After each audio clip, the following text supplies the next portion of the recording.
అంత తీసుకున్నాక తన దగ్గర పనిచేసే సిబ్బంది జీతాల లెక్కన ఏడాదికి ఒక 20 లక్షలు అవుతాయిగా.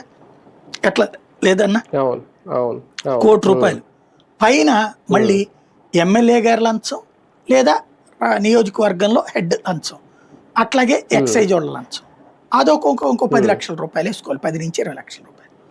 ఏడు నుంచి వస్తాయి అంత డబ్బులు? ఎక్కడి నుంచి అంటే అంత తాగాలి. అంత తాగడం కోసం బెల్ట్ షాపులు పెట్టారు. బెల్ట్ షాపు ఏడాదికి ఒక్కొక్క వైన్ షాప్ వాళ్ళకి అనుబంధంగా ఒక 6-7 అనుకోండి, 6 సింపుల్గా మినిమం 6-7 అనుకోండి.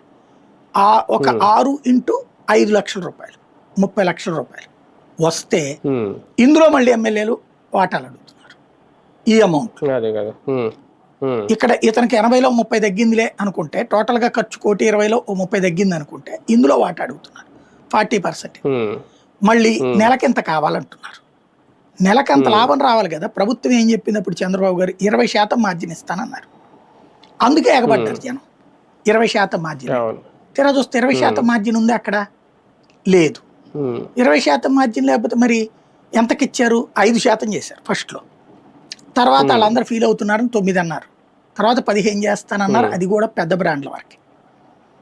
ఇప్పుడు ఏంటంటే ఈ ప్రధాన నగరాల్లో ఉండేటటువంటి వాటిలో ప్రాబ్లంలే, కానీ ఈ రూరల్లో వచ్చేటప్పటికి చీఫ్